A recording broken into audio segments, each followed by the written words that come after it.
Well, thank you very much. Before we begin, I'm pleased to announce that I've just signed a proclamation officially designating tomorrow, May 8th, as Victory Day for World War II, commemorating the 80th anniversary of America's victory in the Second World War. All over the globe, our World War II allies are celebrating this week, but the United States has never joined in with the proper celebration of our own, and the victory was mostly accomplished because of us. Whether you like it or not, we came into that war and we won that war, and we had a lot of help from a lot of great people, a lot of great allies. But I think there would be nobody that would say that we were not the dominant force in that war, and we don't celebrate it. And I think that's a great disservice to the people that lost their lives and people that fought so hard in winning World War II, and also a separate Victory Day for World War I, and we're going to be doing that too. It was American tanks and ships and trucks and airplanes and service members that vanquished the enemy 80 years ago this week. Without America, the liberation would never have happened. And so we have to pay tribute and homage to those people that gave us victory. And we did something else that people don't talk about. We rebuilt the world. All of these countries that were destroyed, we helped them rebuild. And that's something that, for the most part, others did not do. So with this proclamation, we are hereby honoring the incredible sacrifice and heroism of millions of Americans who served in World War II, along with the unprecedented mobilization home front that helped deliver this great triumph. All Americans should take pride in what these incredible patriots have achieved. So I just want to say happy Victory Day to all. So we are celebrating every year now. I can guarantee for 4 years, but I think after that we're going to have 2 Victory Days, World War I and World War II. This is World War II Victory Day. In the future, we're going to have a major celebration of each day. We're not going to have days off because we don't have enough days in the year. We have too many celebrations already. But we're going to have Victory Day and for World War I, World War II. And without us, those wars would not have been won. I think we can say that, would not have been won. And I think it's time that the United States starts taking credit for their achievements. And I really believe it's a shame. You know, I was watching for the last week, and I noticed France, I noticed other countries all getting ready for Victory Day. And I said, that's sort of strange, because David just added something. He said, we also rebuilt the world. And I didn't have that, and I should have that. That was a big factor. But I noticed all of the countries, Russia, having a big day tomorrow. And by the way, they lost millions of people, and they were absolutely a major factor. But there was no major factor like us. We won the war, and we won it with the help of others. But everybody was celebrating but the United States of America. And I said, you know, I think it's time that we start celebrating victory. And that's what we're doing. So now for the reason that we're here, but I asked David, would it be appropriate if I did that? He said, absolutely. That's a big thing that we're doing on your swearing in, very big thing. But now for the real reason, and a reason that I'm very proud of, because he's been my friend for a long time. We're swearing in our next ambassador to the People's Republic of China. What timing, David, what timing? Only you could have picked this timing. It's your fault. I picked him a long time ago, but it just happened to come due on a pretty important date. But our friend David Purdue, Senator David Purdue, joining David this afternoon are his incredible wife Bondi, who's been at his side for a long time, their sons David and Blake, their daughter-in-law Danielle and daughter-in-law Charlotte, and their grandsons David, Hudson, and Jack. That's a beautiful family. Congratulations. I didn't think you had it in you, David. That's really something. That's pretty amazing. Look at that. Our new ambassador brings to this position a lifetime of experience at the highest levels of business and politics, and he is at the highest level. Over 4 decades in business, he rose to lead several major American corporations, including as the president and CEO of the footwear giant Reebok, where he did very well. He did a great job. And later CEO of Dollar General. Likewise, he did a great job. David also lived and worked in Singapore and Hong Kong for several years, developing a wealth of experience negotiating and doing tremendous business deals for lots of different leaders that he worked with.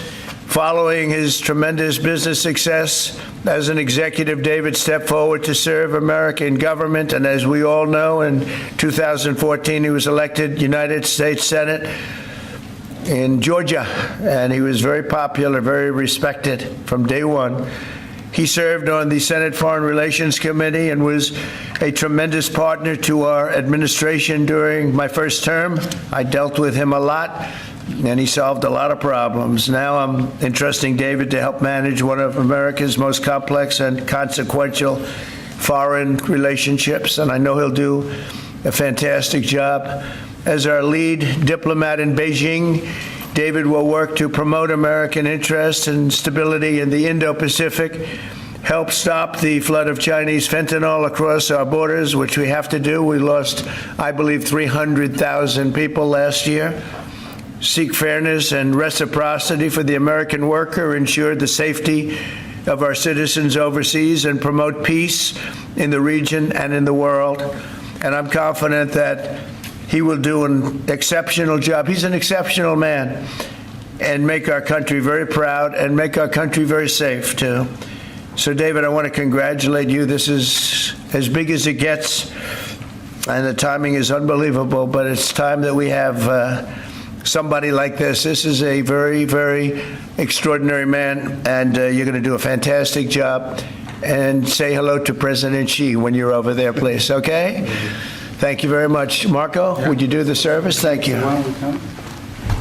You'll stand there and put your left hand and raise your right. Raise your right hand.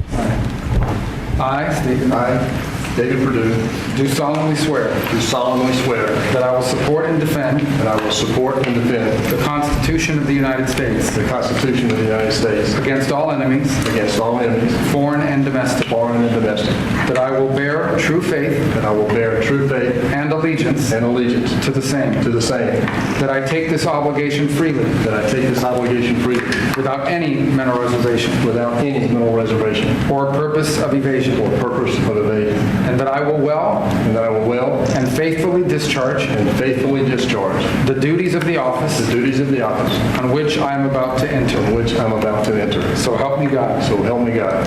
Congratulations.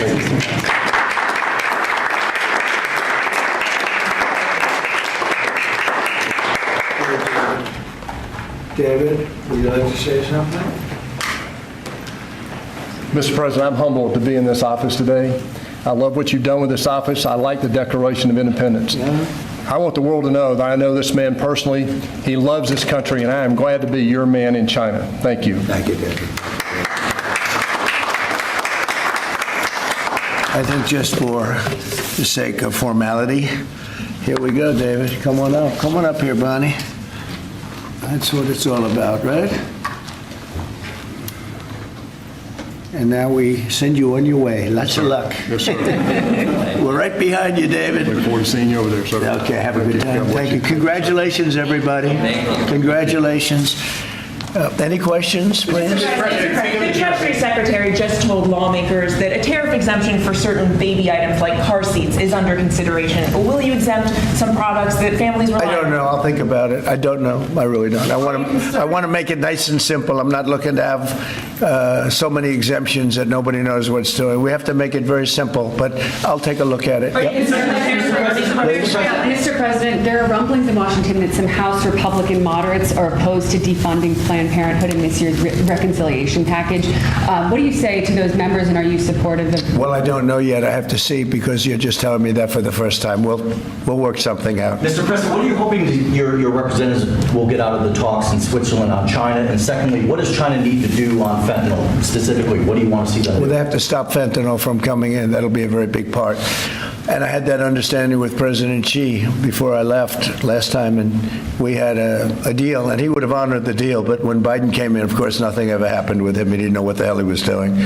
But that would have saved a lot of lives. That election cost us a lot of lives and a lot of heartache. The fact that we went through 4 years of misery, and you look at what's coming through the border, and the job of getting murderers out of our country. So many bad things happened. The wars. You wouldn't have October 7th. You wouldn't have Russia fighting with Ukraine. You wouldn't have had that disaster in Afghanistan. You wouldn't have had inflation. All these things would have not taken place. So sad to see what happened. Any other questions? Are your administration sending migrants to Libya? I don't know. You'll have to ask Homeland Security, please. Would you support sending migrants to Libya? Would you support President sending Vance migrants said to Russia was asking for too much to end the war. Given that, do you still have confidence that... When did he say that? Earlier this morning. Well, it's possible that he's right. He may know some things that, because I've been dealing with this and some other things, but we are getting to a point where some decisions are going to have to be made. I'm not happy about it. Okay. Just to follow up, sir, on the talks in Switzerland, what do you expect? What do you hope to come out of We'll it? see. I mean, look, it's we were losing $1 trillion a year. Now we're not losing anything. You know, that's the way I look at it. We were losing with China on trade $1 trillion a year, more actually, 1.1. But let's say $1 trillion. You know what we're losing now? Nothing. That's not bad. Are you Are you planning a new ceasefire and hostage deal proposal for Israel and Hamas before you head over to the region next week? Where? In Gaza. In Gaza. Well, we're going to see what's happening. There's a lot of talk going on about Gaza right now. You know that, right? So you'll be knowing probably in the next 24 hours. Are you diplomatic actions between the war in India and Pakistan? What's your position? Oh, it's so terrible. My position is I get along with both. I know both very well, and I want to see them work it out. I want to see them stop. And hopefully they can stop now. They've gone tit for tat, so hopefully they can stop now. But I know both. We get along with both countries very well. Good relationships with both, and I want to see it stop. And if I can do anything to help, I will be there. By the way, unrelated, but I guess it's all related when you look at the world nowadays. Rwanda and the Congo, we've made a lot of progress in getting that disaster stopped. We've had a very talented person over there, and we've made a lot of progress with Rwanda and Congo fighting a very violent war, by the way. China says in order to have substantive negotiations, you have to bring down your 145% tariffs. Are you open to pulling back your tariffs in order to get China to the negotiating table? No. Mr. President, Senator Tillis has come out against Ed Martin as U.S. Attorney. Do you have any response to that? Well, it's disappointing because, you know, I know Eddie's very talented. Crime is down in Washington, D.C. Street crime, violent crime by 25%. And people have seen, they've noticed a big difference. So I didn't know that. But if anybody voted against him, I feel very badly about it, only in the sense that in this short period of time that he's been there, crime is down 25% in Washington, D.C. But that's really up to the senators. If they feel that way, they have to vote the way they vote. They have to follow their heart, and they have to follow their mind. Mr. President, when you're referring to the Persian Gulf as the Arabian Gulf, are you going to make that announcement on your They're going to ask me about that when I get there, and I'll have to make a decision. So you haven't made a decision yet? I don't want to hurt anybody's feelings. I don't know if feelings are going to be hurt. Why have a case right over here? It's called Gulf of America, and I guess a lot of people get ideas from us. But the Gulf of America was something I thought should have been named a long time ago. I'm going to be given a briefing on that. It was just done, and I'll make a decision. Isn't the U.S. position that Iran can have an enrichment program as long as it doesn't reach a weapons? We haven't made that decision yet. We will, but we haven't made that decision yet. President? China said the U.S. initiated the trade talks this weekend and that its position hasn't changed. Are you still confident you can reach a deal with China? They said we initiated? Well, I think they ought to go back and study their files, okay? I do think that. Go ahead, what would you? Are you planning to ease chip export restrictions to some of these Gulf countries and then also make announcements regarding... We might be doing that, yeah. And their nuclear programs, civilian nuclear programs? And it'll be announced soon. And you're to help them develop some nuclear power? Well, we're going to take a look. We're going to take a look. But, we had really a very good, as you know, we had a very good outcome with the Houthis, and we honor their word. I mean, they made a commitment, and we dealt with other countries that were close to them and their surrogates, and we honor all of their words. We'll see what happens, but I think, I believe that hopefully that's over with, and they'll leave the ships alone, just leave those ships alone. But so we do. We take their word for it. It was, we hit them very hard. They had a great capacity to withstand punishment. They took tremendous punishment. And, you could say there's a lot of bravery there. It was amazing what they took. But we honor their commitment and their word. They gave us their word that they wouldn't be shooting ships anymore, and we honor that. I want to thank you all for being here. I want to congratulate David Purdue and his family. He's going to be really an incredible ambassador to China, I have no doubt about it. And we're going to work together very closely. Thank you all very much. Thank you. Thank you, David. Right on, everybody. Thanks, everybody. Let's go. Thanks, guys. Thank you, guys. Thank you. Just take this and then...